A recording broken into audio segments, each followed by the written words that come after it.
Shalom, berjumpa lagi bersama saya Pendeta Jiriadu dalam sebuah program ilustrasi khotbah Kristen lucu. Jadi ada cerita, katanya ada 3 orang yang bersahabat dari suku yang berbeda. Satu dari Jogja, satu dari Ambon, dan satu dari Makassar. Biasalah, mereka tinggal di Jakarta. Nah, satu waktu temannya dari Makassar ini mengajak 2 temannya dari Jogja dan dari Ambon ke Makassar, berlibur ke sana. Dan ketika mereka sampai di Makassar, orang-orang memanggil teman mereka yang dari Makassar ini dengan mengatakan, "Halo, Daeng, apa kabar?" Lalu orang Ambon ini bertanya kepada orang Makassar itu, "Apa maksudnya kamu dipanggil Daeng?" Lalu dia mengatakan, "Oh, Daeng itu artinya saya ini raja." Wah, bangganya. Jadi orang Ambon ini pikir-pikir, wah, luar biasa ya. Teman saya satu ini ternyata dianggap raja. Daeng, raja. Lalu satu waktu mereka kembali lagi ke Jawa, dan sebelum ke Jakarta, kembali ke Jakarta, mereka singgah dulu di Jogja. Dan ketika sampai di Jogja, ada temannya yang dari Jogja ini disapa oleh teman-temannya di Jogja dengan mengatakan, "Hai Sultan, kapan kamu datang?" Wah, lalu si orang Ambon ini tanya lagi, "Daeng artinya raja. Di sini kamu kok dipanggil Sultan?" Lalu ditanya, "Apa artinya Sultan?" "Sultan artinya raja. Jadi saya ini begini-begini raja," temannya yang dari Jogja. Makassar bilang dia Daeng, dia raja. Jogja mengatakan Sultan, artinya dia raja. Wah, dia si Ambon ini lipat tangan lalu pikir-pikir, saya ini apa ya? Saya ini kan bukan siapa-siapa. Enak ya mereka itu dihormati. Di Makassar dihormati, di Jogja dihormati. Satu waktu ketika Natal tiba, diajak 2 temannya yang dari Makassar dan orang Jogja ini kembali ke Ambon. Dan ketika mereka di atas kapal dan di dalam perjalanan, orang Ambon ini berpikir, saya ini kalau turun ini, saya mau kasih kenal apa? Mereka 2 ini raja-raja ini. Jadi mereka turun di Ambon. Ketika mereka turun di Ambon, tiba-tiba teman yang melihat 3 orang ini menyapa teman yang dari Ambon. "Tuang Ale, Ampung, kamu datang kapan?" "Saya datang kapan?" Jadi dia mengatakan, "Tuan Ale, Ampung, datang kapan?" "Oh, saya datang kapan?" Nah, lalu orang Makassar sama orang Jogja ini tanya, "Tuang ala itu apa?" Lalu dia menjawab, "Oh, di sini nih Tuang ala itu orang Kristen menyebutnya sebagai raja di atas segala raja." Jadi teman 2 ini mengatakan, "Wah, kamu ini raja di atas segala raja." Ya, dalam hati si Ambon mengatakan, "Kamu hanya raja untuk Makassar, kamu hanya raja untuk Jogja. Tapi saya di sini, Tuang Allah itu artinya raja di atas segala raja. Jadi saya lebih tinggi. Kalau kamu hanya raja, saya raja di atas segala raja." Aduh, ancur sudah. Tetapi dengar baik-baik, itu hanya ilustrasi ya, bahwa kita harus sadar bahwa kita ini punya Tuhan. Dari ilustrasi ini kita belajar siapa Tuhan kita, siapa yang disebut raja di atas segala raja sebenarnya. Apakah Nyong Ambon tadi? Tidak. Menurut orang Kristen menyebut Tuhan sebagai raja di atas segala raja. Dalilnya ada dalam Alkitab.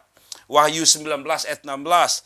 "Dan pada jubahnya dan pada pahanya tertulis satu nama, yaitu Raja segala raja dan Tuhan di atas segala Tuhan." Jadi Yesus Kristus adalah raja di atas segala raja dan Tuhan di atas segala Tuhan. Kalau ada raja di dunia ini yang hebat, maka raja itu hanya memimpin sebuah negara. Kalau raja itu atau sebuah tempat atau sebuah suku, tetapi raja yang kita punya, yaitu Tuhan Yesus adalah raja di atas segala raja. Raja itu perkasa, raja itu biasa berkuasa. Tapi dia bilang raja di atas segala raja, Tuhan di atas segala Tuhan. Artinya bahwa Tuhan kita hebat, tidak ada yang sama seperti kita. Kata orang Ambon, sing ada yang lawang. Ya, saudara-saudara, dengar baik-baik.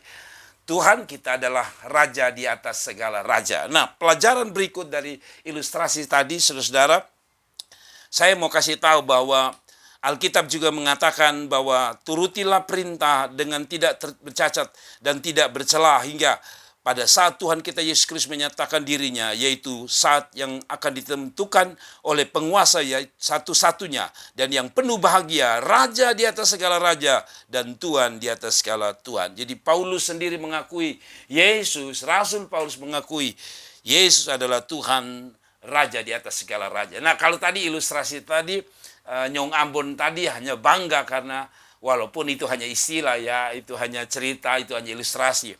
Tetapi sebenarnya satu dengan satu saling menonjolkan dia raja. Tapi Nyong Ambon itu mengatakan dia raja di atas segala. Oh, dia bangga. Padahal itu hanya sekadar ilustrasi, dan itu hanya contoh atau itu hanya guyonan. Tetapi Alkitab mengatakan bahwa setiap orang percaya pertama mengakui bahwa Yesus adalah Tuhan, Raja di atas segala raja. Lalu kita sendiri, kalau tadi orang Ambon, orang Makassar, orang Jogja bangga bahwa dia disebut Sultan, Daeng, dan mungkin juga dipanggil Tuang Allah tadi, menganggap bahwa mereka itu raja. Tapi kita bukan raja, saya bukan raja. Tapi karena Tuhan saya raja di atas segala raja, maka saya adalah anak-anaknya. Ketika saya mempercayai Yesus, berarti saya menjadikan Yesus sebagai Bapa, Yesus sebagai Tuhan, dan kita disebut sebagai anak-anaknya. Dan waktu kita disebut sebagai anak-anak, otomatis dong secara tidak langsung kita sedang bilang saya anak raja di atas segala raja. Loh, di mana dalilnya? Dalilnya adalah Yohanes pasal yang ke-1 ayat yang ke-12 mengatakan seperti ini, saudara-saudara. Yohanes pasal 1 ayat yang ke-12 mengatakan, tetapi semua orang yang menerimanya diberi kuasa atau hak supaya menjadi anak-anak Allah, yaitu mereka yang percaya dalam namanya. Jadi untuk bisa jadi anak raja di atas segala raja harus percaya Yesus, karena Yesus Tuhan dan Raja. Yesus adalah raja di atas segala raja. Maka ketika kita percaya dia jadikan kita anak. Otomatis bahwa secara rohani kita punya Tuhan Raja di atas segala raja, bahwa berarti kita adalah anak-anak raja. Saudara-saudara, raja bukan satu bangsa atau satu negeri, tapi raja di atas segala raja.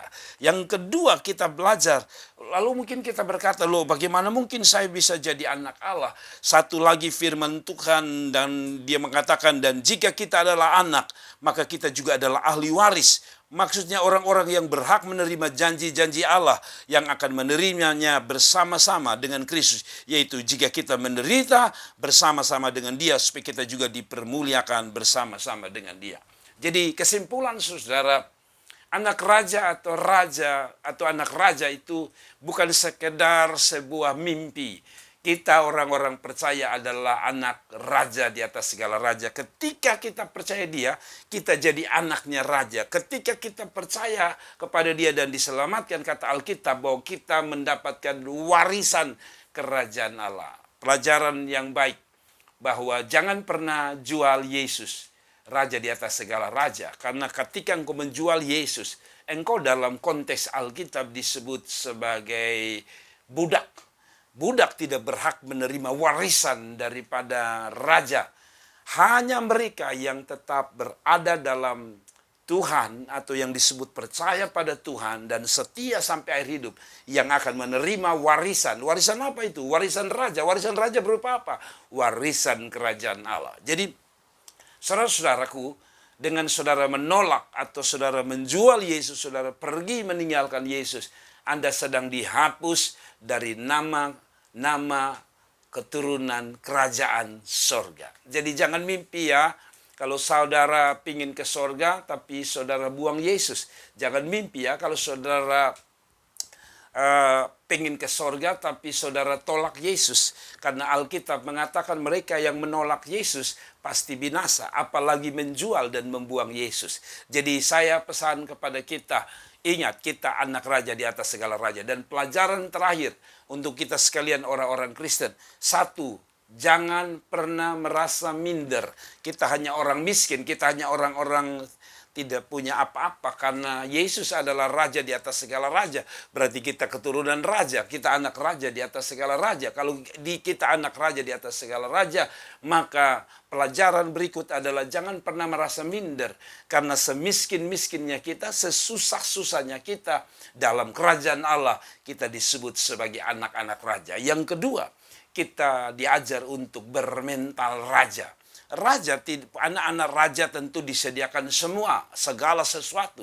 Jadi kalau anak raja itu disediakan segala sesuatu, maka pelajaran kedua, kalau Anda anak raja di atas segala raja, jangan pernah mengemis dengan manusia. Mengemislah pada Tuhan sebagai sumber segala sumber berkat. Raja di atas segala raja. Kalau raja di dunia saja bisa memberikan apa saja yang diinginkan oleh anak-anaknya, apalagi Bapa kita, Yesus Kristus kita, Raja di atas segala raja. Dia punya segala kekayaan baik di bumi dan di sorga. Yang ketiga, saudara, dari apa yang menjadi ilustrasi ini kita dapat pelajaran. Apa yang menjadi pelajaran? Hiduplah sebagai orang-orang yang berkarakter raja. Saudara-saudara tahu bahwa biasanya anak raja itu atau anak sultan atau anak apapun, anak raja selalu mereka dalam sikap, dalam hidupnya selalu menunjukkan mereka ada orang-orang spesial, orang-orang eksekutif, orang-orang yang sangat berbeda dari orang-orang lain. Karena itu kalau kita mengatakan hidup kita adalah milik Tuhan atau milik Tuhan Yesus sebagai raja di atas segala raja, bersikaplah sebagai anak-anak raja. Bersikaplah sebagai anak-anak kerajaan. Bersikaplah sebagai anak-anak yang benar-benar meninggikan raja di atas segala raja. Jadi kesimpulan saya dari ilustrasi tadi, kita tidak perlu bercerita siapa kita. Orang tidak perlu memanggil kita anak raja. Mungkin kita bukan anak raja. Tetapi percayalah, waktu saudara percaya Yesus, Anda adalah anak raja di atas segala raja. God bless you, Tuhan berkati. Bila Anda diberkati, Anda share dan klik komentar di bawah supaya ada ide-ide mungkin lain yang mungkin dapat memberkati orang lain. Itu akan kami buat dan biar itu nama Tuhan saja dimuliakan. Salam, God bless you, Tuhan berkati. Shalom.